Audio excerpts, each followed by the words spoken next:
Shalom à tous. Alors ici, je fais cette vidéo parce que je trouve que c'est très intéressant à partager pour vous.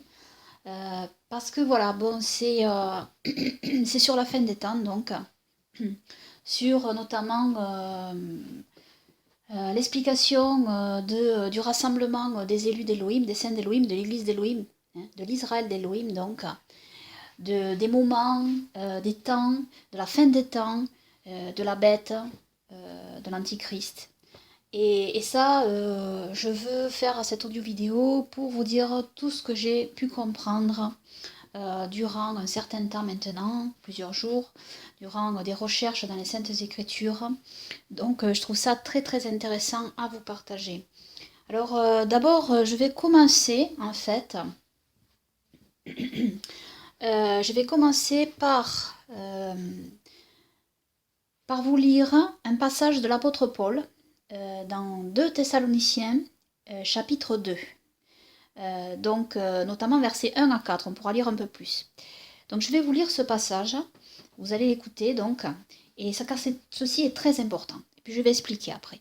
Pour ce qui regarde l'avènement de notre Seigneur Yahushua Mashiach et notre réunion avec lui, nous vous prions, frères, de ne pas vous laisser ébranler facilement dans vos pensées et de ne pas vous laisser troubler par quelque inspiration ou par quelques paroles ou quelques lettres qu'on dirait venir de nous comme si le jour de Mashiach était proche. Que personne ne vous séduise en aucune manière, car il faut que la révolte soit arrivée auparavant et qu'on ait vu paraître l'homme du péché, le fils de la perdition, l'adversaire est celui qui s'élève au-dessus de tout ce qu'on appelle Elohim ou qu'on adore, jusqu'à s'asseoir comme Elohim dans le temple d'Elohim, se proclamant lui-même Elohim. Ce que nous dit l'apôtre Paul, il nous dit bien, pour ce qui regarde l'avènement de notre Seigneur Yahushua Mashiach et notre réunion avec lui. Donc ici, il désigne bien la réunion des saints auprès de Yahushua, donc de l'enlèvement. Du rassemblement de tout Israël, de toute l'église d'Israël, en fait, des saints et des élus. Parce que l'Israël, quand je dis Israël, je ne parle pas de l'Israël païen, des juifs qui ne croient pas en Yahushua, bien sûr que non. Ici, Israël, c'est tous les juifs et non-juifs qui croient en Yahushua, notre Seigneur et notre Sauveur, et qui ont compris aussi qu'il faut suivre la Sainte Torah de Yahweh, notre Elohim. Certains n'ont pas compris qu'il faut suivre tous les commandements de Yahweh, notre Elohim, ils sont encore pris dans l'aveuglement. Et là encore, je vais évoquer quelques points ici. D'autres points après. Mais ici, voilà pourquoi je fais remarquer ce passage extrêmement important. Donc, il ne faut pas s'attendre à être enlevé avant qu'on ait vu donc l'homme impie. Ensuite, l'apôtre Paul va même plus loin, il va continuer. On va continuer à lire. Ne vous souvient-il pas que je vous disais ces choses lorsque j'étais encore avec vous, et maintenant vous savez ce qui le retient afin qu'il ne soit manifesté que dans son temps. Car le mystère d'iniquité opère déjà, attendant seulement que celui qui le retient maintenant soit enlevé. Et alors paraîtra l'impie, que le Seigneur détruira par le souffle de sa bouche et qu'il anéantira par l'éclat de son avènement. Très clair ici. L'apôtre Paul nous dit qu'avant d'être réunis avec notre Seigneur et Sauveur Yahushua, nous devons voir cet impie arriver, venir sur terre. Et qu'ensuite, cet impie sera détruit par l'éclat de l'avènement de notre Seigneur et Sauveur Yahushua. Donc les saints, en fait, ils sont là, du début presque jusqu'à la fin. Je dis presque jusqu'à la fin parce qu'ils sont juste enlevés juste avant la destruction totale de la terre, en fait, par le feu. Donc, ils sont préservés de la colère d'Elohim. Quelque chose, en fait, retient l'homme impie, encore, mais c'est absolument pas l'Église, en fait. Et la preuve, c'est qu'au début du passage, l'apôtre Paul dit bien que, avant notre réunion avec notre Seigneur et Sauveur Yahushua, il faut que l'on ait vu paraître l'impie, l'homme du péché. Ce passage est extrêmement important donc. Et alors, on continue. L'apparition de cet impie aura lieu avec la force de Satan, avec toute puissance, avec des prodiges et de faux miracles, et avec toutes les séductions de l'iniquité parmi ceux qui se perdent, parce qu'ils n'ont point reçu l'amour de la vérité pour être sauvés. C'est pourquoi Elohim leur enverra un esprit efficace d'égarement pour qu'ils croient au mensonge, afin que tous ceux qui n'ont pas cru à la vérité, mais qui ont pris plaisir dans l'injustice, soient condamnés.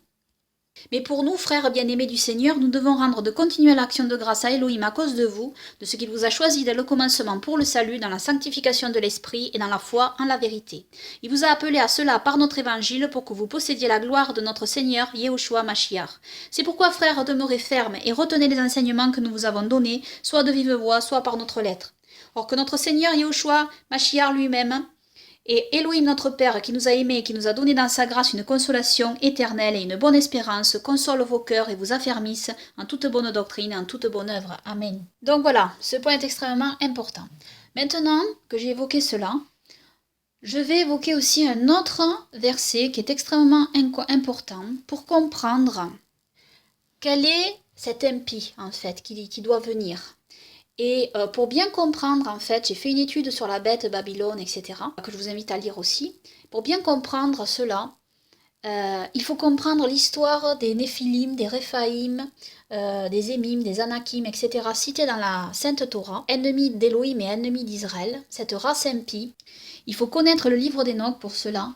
Il faut connaître le fait savoir que les anges déchus sont descendus sur terre et ont pris des femmes des hommes pour engendrer une race impie, les Néphilim, qui signifie ceux qui sont tombés, les Réphaïm aussi, etc., etc. C'était des gens, des mutants en réalité. C'était des mutants, c'est-à-dire ils avaient un ADN humain modifié en fait, parce que c'est le mélange des anges déchus avec des femmes, des hommes. Donc c'est un ADN modifié.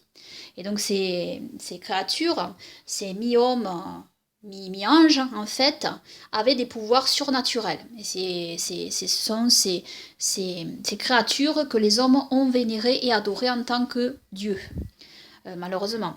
Donc en réalité, voilà, ça il faut bien comprendre cela. Donc quand on connaît cette vérité, on n'a plus le même regard après sur les Saintes Écritures.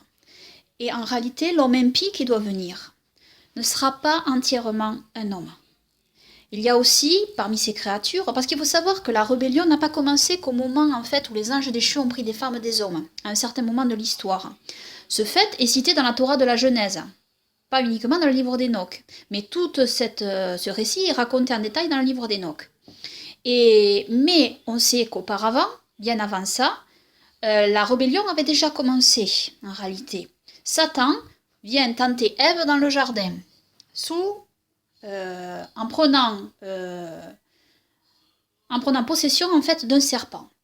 Bon, ce détail en fait, que le fait que Satan, un ange déchu, donc est rentré dans le corps d'un serpent, est décrit dans le livre d'Adam. C'est un livre apocryphe, le livre d'Adam, que je vous recommande de lire, qui est inspiré par Elohim, et il y a des détails incroyables dans ce livre, je vous conseille de le lire.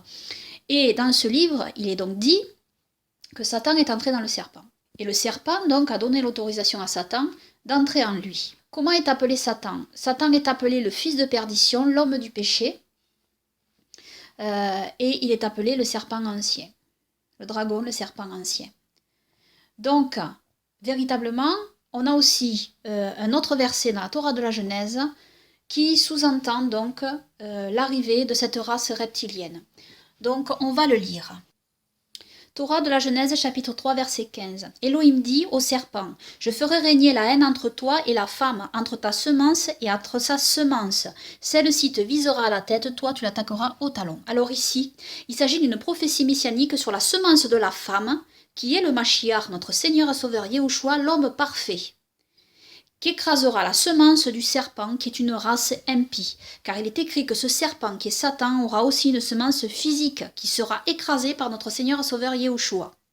Satan, le fils de perdition, l'homme du péché, l'impie, est aussi nommé le serpent ancien, comme je l'ai dit. Et il ne s'agit pas juste de l'animal ici. Et c'est pas, Yahushua ne va pas écraser juste le serpent que vous voyez marcher sur son ventre. Non, c'est pas ça. Le but du diable, c'est de créer une autre race que la race humaine. Le but du diable est de remplacer Elohim, de modifier l'ADN génétique humain. Et notre Seigneur et Sauveur Yahushua, lui, il est issu d'Elohim. Il est issu de la race d'Elohim. Les autres, ces races impies, sont issues de la race des anges déchus, donc des démons. Voilà. Et ça, c'est le combat des fils des ténèbres contre les fils de la lumière depuis le début, en réalité. Et c'est dans ce combat que nous, croyants aussi, nous devons nous placer du côté des fils de la lumière. Et rester du côté des fils de la lumière tout le temps, jusqu'à la fin de nos jours. En tenant fermement dans la foi véritable. En notre Seigneur et Sauveur Yahushua, notre bouclier, notre roc. Donc, véritablement, et alors rejeter toutes les théories que vous pouvez entendre sur le fait que cette abomination, de croire cette abomination que la Ève aurait couché avec le serpent pour créer une race. C'est ridicule, absurde, et c'est abominable de dire une telle chose. Le verset de la Torah nous dit bien, distingue bien la semence de la femme de la semence du serpent. Donc la semence du serpent, là ici, n'a aucun rapport avec la semence de la femme. Aucun, aucun, aucun. Il faut savoir que on sait aussi, on le sait, que les anges déchus ne sont pas allés qu'avec des femmes et des hommes. Ils sont aussi allés avec des animaux et ils ont engendré des monstres. On sait cela parce que dans la Torah de la Genèse, il est écrit que tout, en fait, avant le déluge, les hommes, les bêtes, etc., n'avaient pas suivi leur voie, selon leurs règles. Quand vous lisez ça dans la Torah, c'est-à-dire qu'ils ne se sont pas multipliés selon leur espèce. Ça ressort très très bien dans la Torah des Jubilés, très très clairement dans la Torah des Jubilés. Donc cela, c'est très clair. C'est-à-dire qu'il y a eu des anges déchus qui sont aussi allés avec des animaux, qui ont créé ces monstres que vous voyez dans les mythologies grecques. En fait, ces monstres ont véritablement existé. Hein. Et d'ailleurs, ils ressortent parfois dans les Saintes Écritures, notamment dans la Septante, comme l'Uno Centaure, par exemple, qui est un homme moitié homme, moitié cheval, par exemple. Il y avait plein de monstres dans la mythologie grecque, et ces monstres, apparemment, étaient réels et ont véritablement existé, malheureusement. Vous avez la femme avec les têtes de serpent, le minotaure, etc., etc. C'est des croisements abominables qui ont eu lieu. Et quand il est dit que tout avait corrompu ses voies avant le déluge, il faut bien comprendre ce que cela signifie. C'était avant le déluge. Donc voilà. Et le but du diable, c'est ça. Et donc, en fait, quand l'apôtre Paul nous parle de l'impie qui doit venir et que la révolte doit arriver, de quoi nous parle-t-il en réalité ? Ici, il parle à des croyants qui ont toutes ces connaissances bibliques dont je vous parle là maintenant, qui ne sont pas des fables. Regardez la vidéo du géant de Kandar que j'ai postée. Hein. C'est véritable, les géants existent encore. Hein. Donc véritablement, les géants type Goliath ne sont pas juste des hommes de grande taille. Je l'explique dans ma vidéo sur le géant de Kandar. Ça, c'est très très important. C'est pas des gens qui sont victimes de gigantisme, cette maladie, vous savez, où les gens n'arrêtent pas de grandir, qui ont des problèmes hormonaux. Donc non, pas du tout. Ces géants, en fait, ne sont pas uniquement des hommes. Et j'ai un autre verset aussi, en l'occurrence, sur le géant Goliath, qui est intéressant à vous partager. Donc, bien comprendre que dans 2 Samuel, chapitre 17, Goliath est décrit comme l'homme des fils, c'est-à-dire Ish Abenim, parce que dans vos traductions, vous avez écrit souvent l'homme Goliath, ou le géant Goliath, l'homme Goliath, mais en réalité, il y a un mot qui est omis, et qui est accroché au mot Ish, homme, en hébreu, dans le texte hébreu massorétique, et c'est Ish Abenim.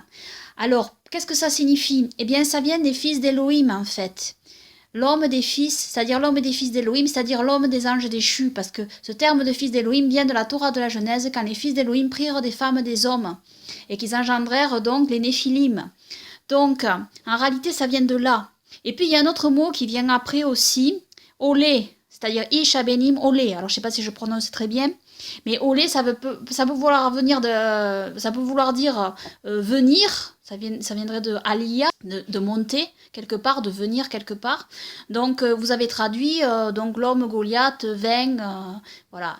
Mais en fait, ce mot olé peut signifier aussi iniquité, impiété. Donc, on peut lire Ish Abenim olé, c'est-à-dire olé, alors l'homme des fils de l'iniquité. Donc là, on voit le lien avec le fils de perdition, l'homme impie, etc.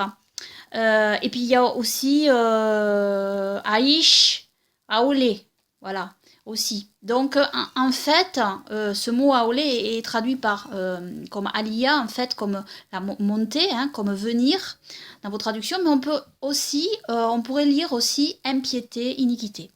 Donc ici, il y a un lien. Hein, il y a un lien, et en fait, Goliath n'est pas uniquement un homme grand, hein, de grande taille, non. En fait, c'est un monstre, c'est un mutant. Et il faut savoir que ces mutants, ils avaient des spécificités bien précises. Par exemple, ils avaient 6 doigts aux pieds, 6 doigts aux mains. Mais là encore, ça ne veut pas dire que les gens qui ont 6 doigts aux pieds ou 6 doigts aux mains sont des mutants et possédés par des démons, parce que ça existe, il y en a. Mais ils ne sont pas de grande taille, ces gens-là. Bon, ce sont des anomalies génétiques, mais c'est pas ça. en fait, les Néphilim, les Raphaïm, etc. sont de grande taille. Ils ont souvent 6 doigts aux pieds, 6 doigts aux mains. Mais pas uniquement. Ils ont aussi une double rangée de dents. Et parfois, certains ont des cornes. Vous voyez, ce sont des monstres, des mutants. Donc, en réalité, ce sont des êtres démoniaques.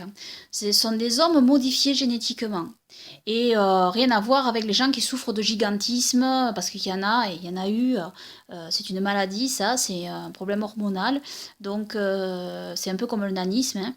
Hein. Donc, en fait, rien à voir avec tout ça. Je l'avais expliqué déjà avec ma vidéo sur le géant de Kandar. Donc oui, les géants existent, toutes ces créatures existent. Et donc la race reptilienne aussi existe. Et donc oui, cette race reptilienne existe. Et d'ailleurs, dans tous les peuples, chez tous les peuples, il en est question, en fait. Et quand on mène une enquête, et que tous les peuples qui ne se sont jamais côtoyés parlent de la même chose, eh bien c'est un indice. C'est un indice qu'on ne peut pas ignorer hein, quand on fait une enquête. Donc bien évidemment, tout cela existe et ce n'est pas des légendes, tout cela. Donc cette race reptilienne existe, donc. Et pour ma part, l'impi qui doit venir va venir donc de cette race reptilienne. Alors qu'est-ce qu'on a comme race reptilienne représentée en fait? Ce qui est étrange, c'est qu'en fait, ceux appelés les Anunnaki par exemple, par les Sumériens notamment, sont représentés parfois par des statues de sortes de reptiles aussi. Mais ces reptiles, en fait, ils ressemblent à quoi? Ils ressemblent aux E.T., vous savez, aux petits hommes verts ou gris qui sont représentés comme sortant de soucoupes volantes dans les films, etc. Mais en fait, ceux qui ont fait les films n'ont absolument rien inventé. Il faut bien le savoir, ça. Ça vient pas des films, en réalité. C'est les scénaristes de films, en fait, ils s'informent. Ils se sont informés auprès de cultures dans le monde différentes et ils se sont renseignés de ce que les gens croyaient, ce qui était véhiculé. Et donc ces êtres, en fait, c'est des êtres qu'on retrouve avec des gros crânes, des grands yeux, des longs coups. Étrangement, Anakim, en hébreu, désignant donc les mutants géants dans la Torah, signifie aussi les longs coups. Et ces êtres aussi avaient des longs coups. Et Anakim et Anunnaki, c'est assez similaire, ça semble assez similaire aussi. Donc, est-ce que cette race, en fait, ces Anakim étaient de race reptilienne, en fait, je ne sais pas, je ne pourrais pas l'affirmer. Mais en tous les cas, ces longs coups, ça fait étrangement passer à ces représentations, en fait, d'extraterrestres. Alors, ils ressemblent plutôt, je dirais moi, à des... je dis oui, ils ressemblent à des reptiles en fait, mais pas des reptiles style lézard en fait, plus à des reptiles style tortue, vous voyez. Ils ont une tête quand même assez particulière, horrible, monstrueuse. Hein. Et c'est pour moi, c'est cette race reptilienne, ce serait celle-là en fait. Ça serait ces espèces d'extraterrestres comme on dit, comme on les représente très très souvent. Et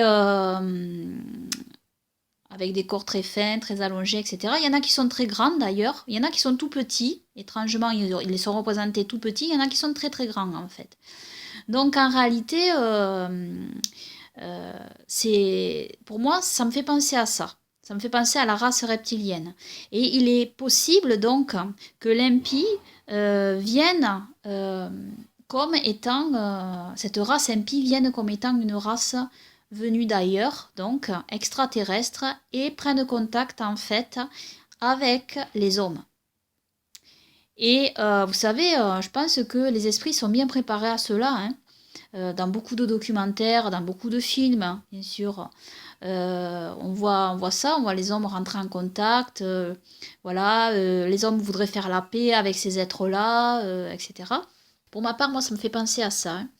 Et toute la description dans l'Apocalypse de la bête, etc., bon, ça j'ai expliqué dans mon étude écrite, hein, tous les liens que je vois avec la bête.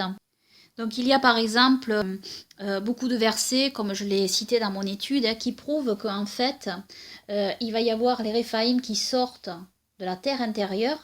Hein, parce que pour bien comprendre ce que j'explique là, il faut comprendre aussi toutes les études que j'ai faites sur la terre intérieure. Et il y a énormément de passages qui évoquent cela, hein, tout simplement. Hein. Donc, je vous invite donc à lire mon étude hein, là-dessus. Hein. Et donc, on voit que l'impie aussi, en fait, c'est le Léviathan qui est décrit dans Ésaïe. où il est écrit très clairement que Yahweh notre Elohim détruira le Léviathan dans la mer. Donc voici ce qu'on lit. Alors ce qui est très intéressant ici, c'est que dans Ésaïe chapitre 26, versets 19 à 21, il est question en fait de la résurrection des morts et aussi de la sortie des Réphaïm de terre. Et après cela, au chapitre 27, il est question du Léviathan. Tout se suit ici. Moi, je vais vous le lire. Ésaïe, chapitre 26, versets 19 à 21, et puis le début du chapitre 27. Tes morts vivront, mes corps morts se relèveront. Réveillez-vous et exultez avec chant de triomphe, vous qui habitez dans la poussière. Car ta rosée, la rosée de l'aurore, et la terre jettera dehors les Réphaïm. Viens, mon peuple, entre dans tes chambres et ferme tes portes sur toi. Cache-toi pour un petit moment jusqu'à ce que l'indignation soit passée. Car voici Yahweh sort de son lieu pour visiter l'iniquité des habitants de la terre sur eux, et la terre révélera son sang et ne cachera plus ses tués. En ce jour-là, Yahweh visitera avec son épée dure et grande et forte le Léviathan, serpent fuyant, et le Léviathan, serpent tortueux, et il tuera le monstre qui est dans la mer. Amen. Alors, gloire à Yahweh notre Elohim, à notre Seigneur et Sauveur Yahushua. Amen pour l'éternité. Amen, amen. Alors ici, je fais le lien dans mon étude écrite, je ne vous lis pas en entier ici, mais je fais le lien en fait avec la bête qui est décrite dans l'Apocalypse. Parce que tout porte à croire que la bête décrite dans l'Apocalypse, en fait, c'est une image en fait du Léviathan, les deux bêtes, parce qu'il y a deux bêtes, une qui sort de l'abîme et une qui sort de la mer. Donc tout porte à croire que c'est une image du Léviathan et du Béhémoth ici. Et le Léviathan et le Béhémoth, dans le livre d'Enoch et dans le livre de l'Apocalypse d'Esdras, sont réservés pour le jugement. On le lit dans Enoch, par exemple, chapitre 60, versets 7 à 11. Or, deux monstres ont été séparés en ce jour, un monstre femelle du nom de Léviathan, pour qu'il habite dans l'abîme des mers, au-dessus des sources des eaux, et un mâle du nom de Béhémoth, qui occupe avec sa poitrine le désert immense du nom de Dendaïn. Alors, revoir mon étude pour savoir que tout ça, c'est dans la terre intérieure. À l'orient du jardin, où demeureront les élus et les justes, où Elohim reçut mon grand-père Enoch, le septième depuis Adam, le premier homme, donc Adam, le premier homme qu'a fait Yahweh des armées. J'interrogeai un autre ange pour qu'il me montrât la force de ces monstres, comment ils avaient été séparés en un seul jour et jetés l'un dans l'abîme de la mer et l'autre dans la terre du désert. Il me dit, toi, fils de l'homme, ici tu veux connaître ce qui est secret. Et un autre ange me parla qui marchait avec moi, ou tu es venu connaître ce qui est secret. Et un autre ange me parla qui marchait avec moi et qui me faisait voir ce qui est caché, le commencement et la fin dans le ciel en haut, et sous la ride dans l'abîme, et aux extrémités du ciel et dans les fondements du ciel. Voilà, et après ailleurs aussi dans Enoch chapitre 60 versets 24 à 25, et l'ange de paix qui est avec moi me dit, ces deux monstres qui conviennent à la grandeur du Seigneur de l'univers sont nourris afin que ne vienne pas en vain le châtiment de Yahweh des armées. Bon. Et il le châtiment tuera, il y a un manque là dans le texte quand même, afin que, et puis il y a un manque, ne vienne pas en vain le châtiment de Yahweh des armées. Voilà. Et il, le châtiment, tuera les petits avec leur mère et les enfants avec leur père. Lorsque le châtiment de Yahweh des armées s'apesantira sur eux, il s'apesantira pour que le châtiment de Yahweh des armées ne vienne pas en vain sur cela. Ensuite aura lieu le jugement dans sa miséricorde et dans sa patience. Amen. Nous voyons aussi dans le livre de Job que le Béhémoth, en fait, surtout dans la Septante, on le voit qu'il est décrit comme étant dans les profondeurs. Job chapitre 40 versets 15 à 23. Donc dans les profondeurs, c'est traduit par Tartare aussi en grec, et Tartare c'est la prison des anges déchus. On sait aussi dans Ésaïe chapitre 30 verset 6, on lit oracle à propos des Béhémoths du sud. Alors là c'est une traduction plus littérale que moi je donne, possible.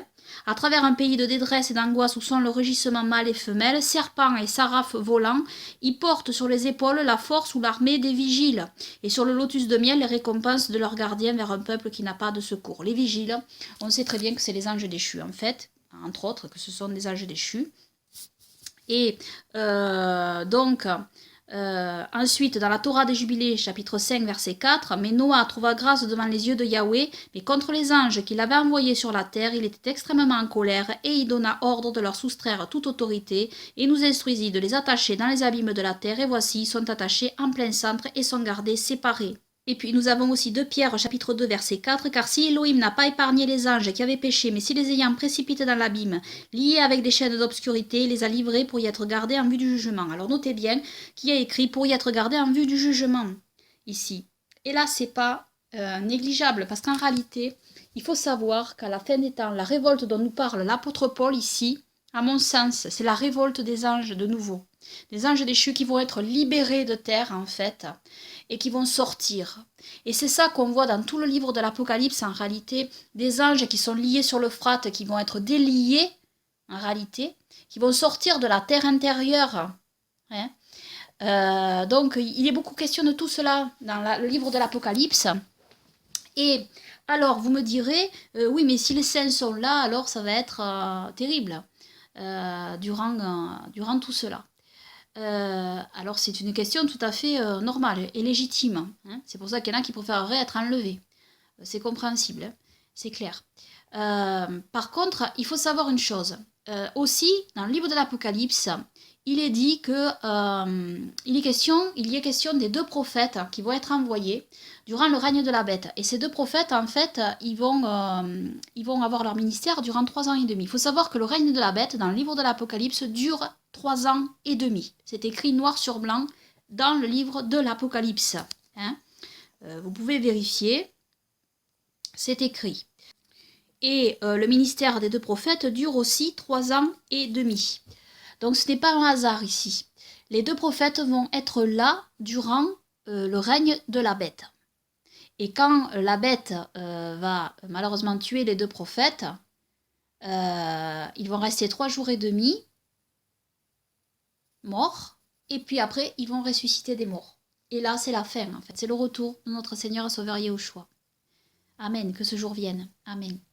Donc en réalité, les saints et les élus, bien qu'ils vont être, c'est vrai, présents lors du règne de la bête, ils vont quand même être en présence des 2 prophètes. Et là, j'en viens au fait que c'est vrai que les gens, en fait, les croyants, que ce soit dans le christianisme et aussi chez les Hébreux Roots, je me rends compte qu'en fait, ils ne sont pas prêts, en fait. Ils ne sont pas prêts au retour de notre Seigneur et Sauveur Yahushua. Beaucoup de gens voudraient qu'ils reviennent pour venir les prendre, ce qui est légitime. Je veux dire, c'est un sentiment normal.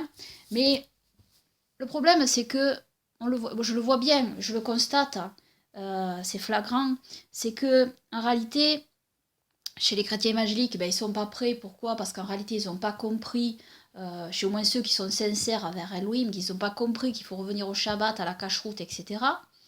Et au fait, et que nous, quand on leur dit, en fait, ils sont pas convaincus, hein, pour certains, et ils sont encore dans leur aveuglement. Et puis ils se disent, s'il faut, voilà, pourquoi on nous croirait, hein, voilà, pourquoi on croirait des gens comme nous. Donc en fait, ce qu'il y a, c'est que, voilà, ils sont pas prêts du tout, quoi. Ils sont pas prêts au retour de notre Seigneur Sauveur Yahushua. Et chez les Hébreux Roots, ce qu'il y a, c'est que, eux, ils ont compris qu'il faut revenir à la Torah, etc. Mais bon, certains non plus ne sont pas prêts parce qu'étant donné que personne, en fait, beaucoup, la majorité ne suivent pas le véritable calendrier, en fait. Ils décalent les temps et les fêtes. Hein. Sur la cacheroute, c'est pareil. Enfin, tout le monde n'est pas d'accord sur la cacheroute. Enfin, bon, bref. Il y a beaucoup de choses, en fait, qui ne vont pas encore dans les assemblées de croyants. Et ce qu'il y a, c'est que, voilà, pour ma part, moi, je crois que les croyants ne sont pas prêts à être enlevés par notre Seigneur Sauveur Yahushua. Ils ne sont pas prêts.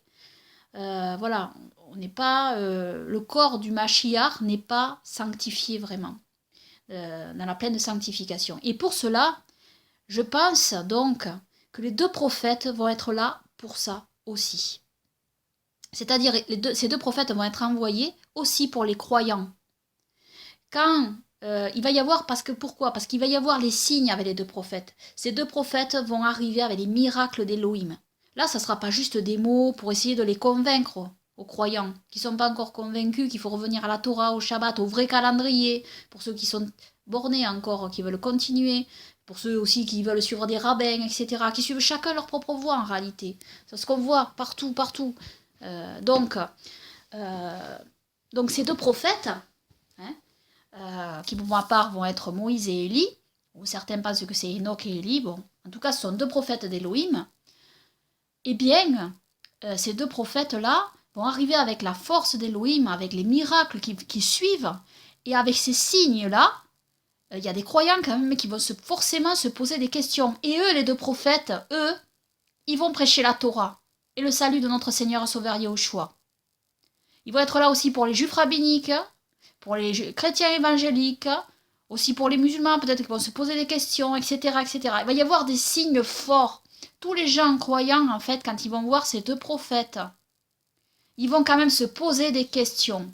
Parce qu'Elohim, il est là aussi pour réveiller le cœur des croyants, en fait, et pour les ramener véritablement à la vraie foi, entièrement, pour qu'ils soient prêts au retour de notre Seigneur Sauveur Yahushua. Et bien sûr, ces deux prophètes-là vont faire la guerre à cette race impie. Et cette race impie va vouloir dominer le monde, en fait.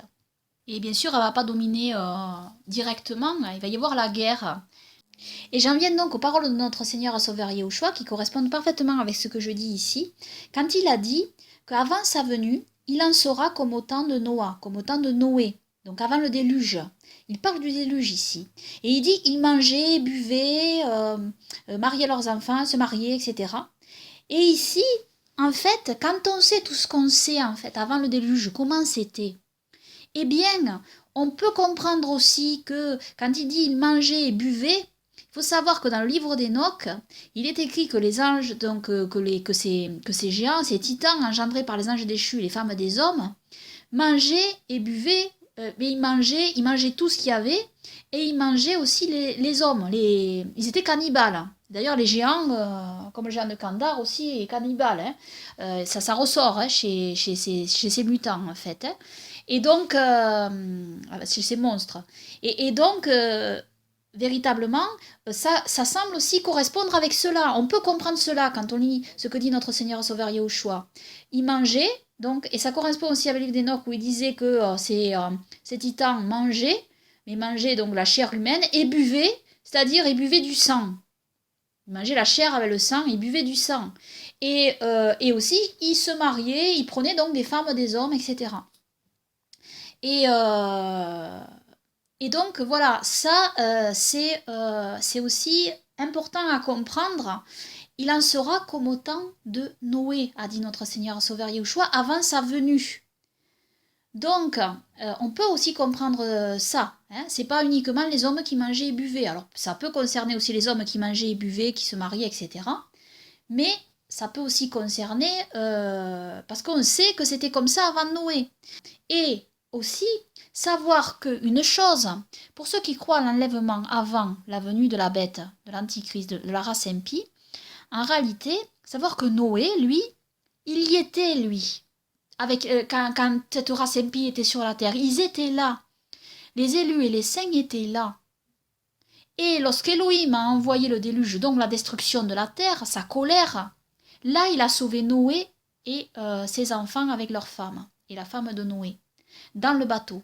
Et l'image que nous donne notre Seigneur Sauveur Yeshua, c'est la même en réalité, pour sa venue.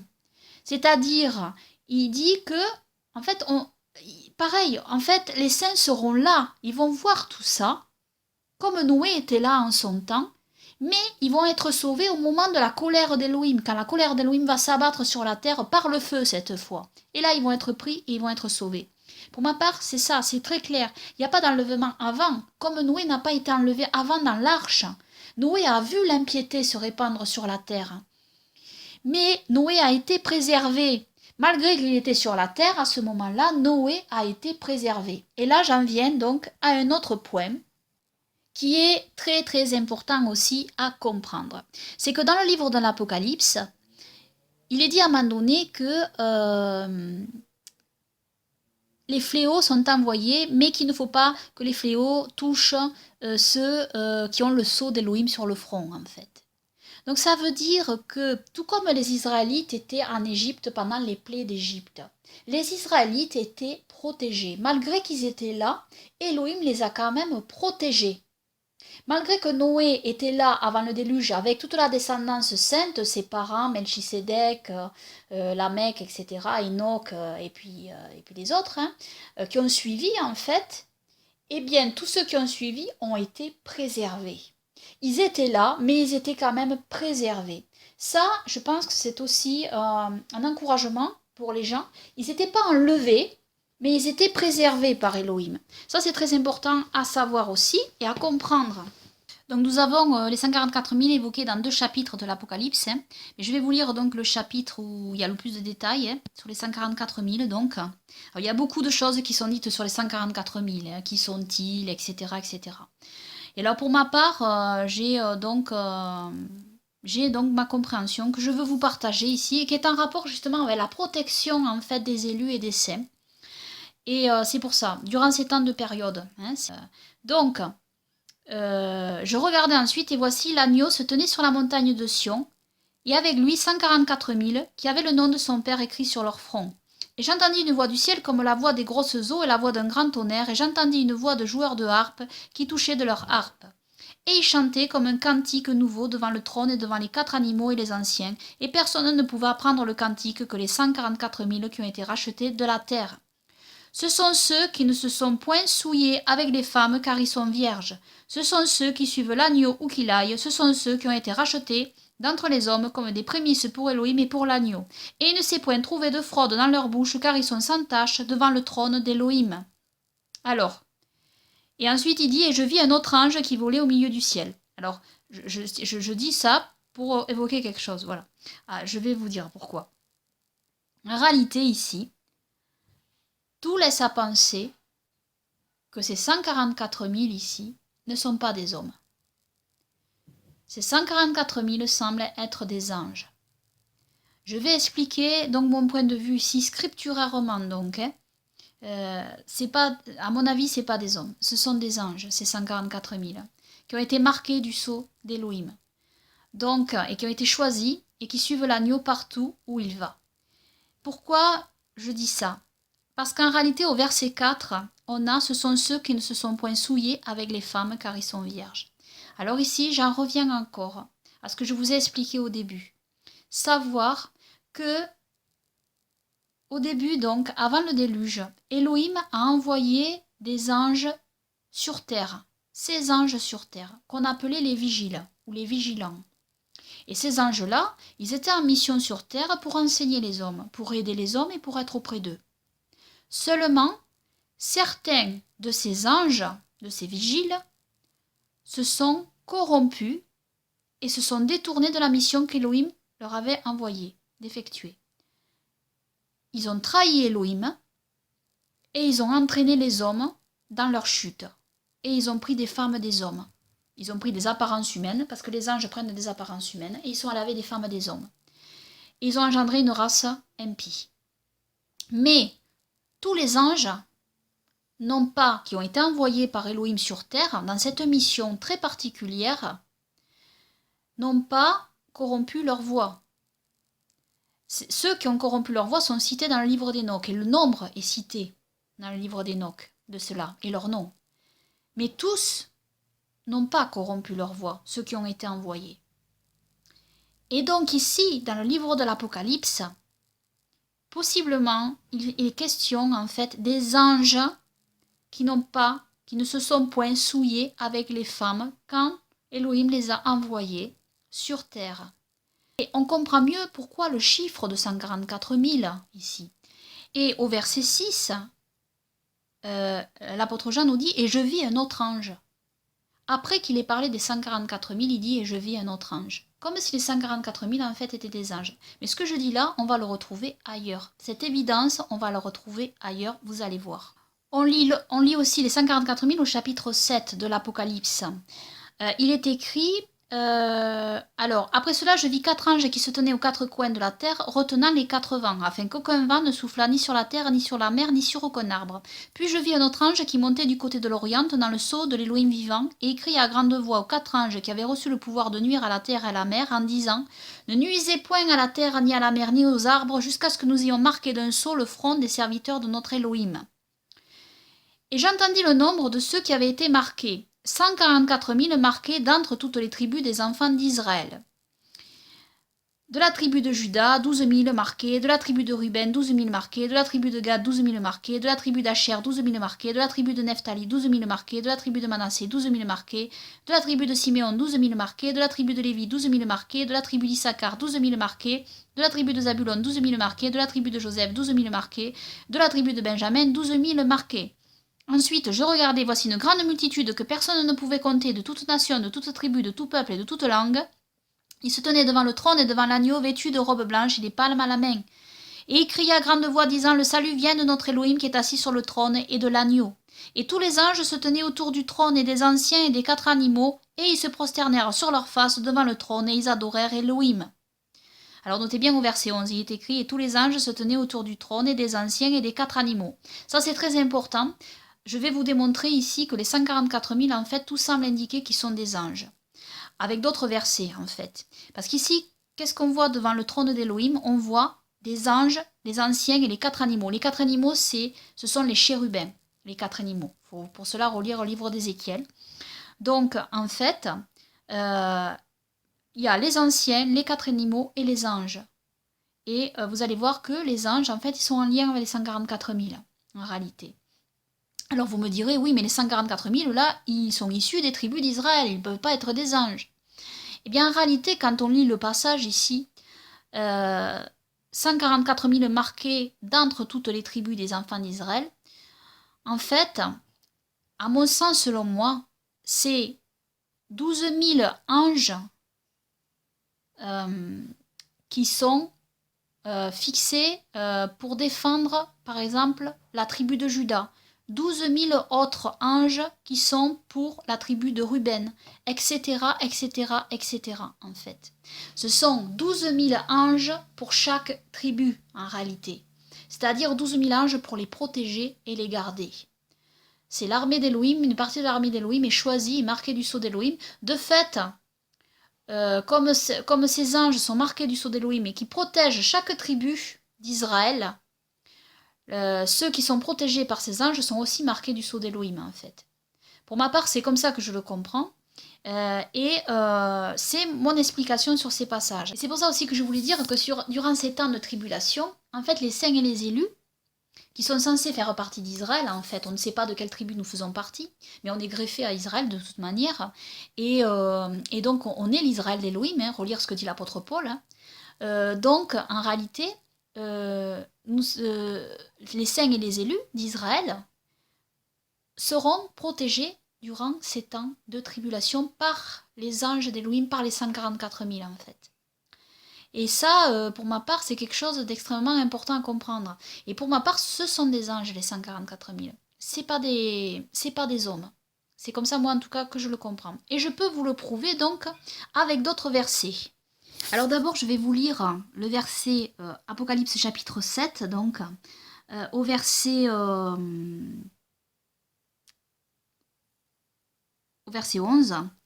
Et tous les anges se tenaient autour du trône, et des anciens et des 4 animaux, et ils se prosternèrent sur leur face devant le trône, et ils adorèrent Elohim. Ici, on a indiqué, et tous les anges se tenaient autour du trône, et des anciens et des 4 animaux. Retenez bien cela. C'est-à-dire qu'il y a des anges, il y a les anciens, et il y a les 4 animaux.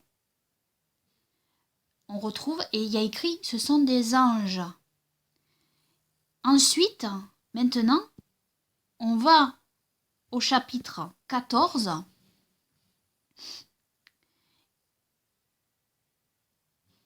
Et qu'est-il écrit sur les 144 000? Et ils, les 144 000, chantaient comme un cantique nouveau devant le trône et devant les 4 animaux et les anciens. Et personne ne pouvait apprendre le cantique que les 144 000 qui ont été rachetés de la terre. Et ils, les 144 000, chantaient comme un cantique nouveau devant le trône et devant les 4 animaux et les anciens. Où sont les anges? Ici. On vient de lire dans le chapitre 7 qu'il y a les anges, les anciens et les 4 animaux. Ici, dans le chapitre 14, on lit que ce sont les 144 000, les anciens, les 4 animaux et les anciens. Il n'y a plus les anges là qui sont cités, mais les 144 000. Pourquoi? Pourquoi cela? Tout simplement parce que, en réalité, les 144 000 sont les anges. Sont des anges sélectionnés parmi tous, et un nombre est donné, un nombre est sélectionné pour être mis sur chaque tribu d'Israël, sur le peuple d'Élohim, pour les protéger. Et c'est pour ça qu'à mon sens, on a ce nombre exact, en fait, de 144 000, 12 000, 12 000, 12 000, 12 000, très précis. D'ailleurs, c'est les mêmes mesures, enfin, ces mesures-là, on les retrouve aussi dans la Nouvelle Jérusalem. Hein. On trouve le chiffre 12 000 dans la Nouvelle Jérusalem et 144 aussi. Donc, c'est un chiffre très précis. Et on voit bien que, voilà, apparemment, ce sont des anges. Il y aura aussi les 2 prophètes et il y aura aussi cette armée d'anges, ces 144 000 anges. Donc voilà ce que je peux dire sur ce sujet. Et bon, je trouve ça important à partager dans ces temps où toutes sortes de doctrines sont véhiculées. Et comme je l'ai dit, je crois que les 2 prophètes vont servir aussi à ramener le cœur des croyants dans la foi véritable, en fait. Et ça, c'est important aussi pour être prêt au retour de notre Seigneur et Sauveur Yahushua. Car beaucoup, en fait, d'églises ne sont pas prêtes. Et donc, leur ministère à ces 2 prophètes vont durer 3 ans et demi, comme je l'ai dit. Et donc, finalement, on attend bien sûr le retour de notre Seigneur et Sauveur Yahushua, mais comme a dit l'apôtre Paul, on sait très bien que son retour n'arrivera qu'après qu'on ait vu paraître l'impie, l'homme du péché. Et dans l'Apocalypse, on voit bien que cet impie, l'homme du péché, régnera pendant 3 ans et demi, mais qu'aussi, il y aura les 2 prophètes qui sont envoyés par Elohim, ainsi que il y aura 144 000. 144 000, donc, pour ma part, anges. C'est comme ça que je le comprends, qui seront pour garder le peuple d'Elohim, le peuple d'Israël d'Elohim. Donc voilà comment je comprends les choses. Alors, c'est ma compréhension, encore une fois, mais quand on lit de Thessaloniciens chapitre 2, il est clair, il est certain que on ne peut pas dire que l'Église d'Israël peut être enlevée avant cet événement de l'apparition de l'impie. Donc, tant qu'on n'a pas vu cet événement, comme au temps de Noé, finalement, où Noé aussi a vu toutes ces choses horribles, mais pourtant, Noé était protégé aussi. Il y avait des anges qui étaient là. D'ailleurs, il est dit dans le livre d'Enoch qu'il y a des anges qui ont aidé Noé à construire l'arche, puisqu'ils ont amené les bois. Donc, voilà, Noé était protégé. Alors, je n'ai pas tous les détails de comment les choses vont arriver, si ça va arriver d'un coup, petit à petit, progressivement, etc. En tout cas, le monde va être informé de tout ça, c'est certain, avec les médias, etc. À mon avis, il va y avoir une 3e guerre mondiale. Peut-être que ça sera une 4e guerre mondiale, parce qu'entre-temps, peut-être qu'il y aura eu une 3e guerre mondiale avec les hommes, avant que l'impie paraisse. Je n'en sais rien du tout, en réalité. Mais ce que je peux dire, c'est que ça peut encore durer longtemps avant le retour de notre Seigneur et Sauveur Yahushua, ou alors ça peut aussi aller très vite, finalement, parce que voilà, tout ça peut dégénérer très vite, et l'apparition de cet impie peut avoir lieu à tout moment, ainsi que donc les 2 prophètes qui arrivent. Donc on ne sait pas, en fait. Et ce qui compte, en fait, c'est de tenir ferme jusqu'à la fin, dans la vraie foi véritable de notre Seigneur et Sauveur Yahushua et de Yahweh notre Elohim, en essayant de se rapprocher le plus de sa sainte Torah, en se sanctifiant jour après jour. Donc voilà ce que je peux dire sur ce sujet.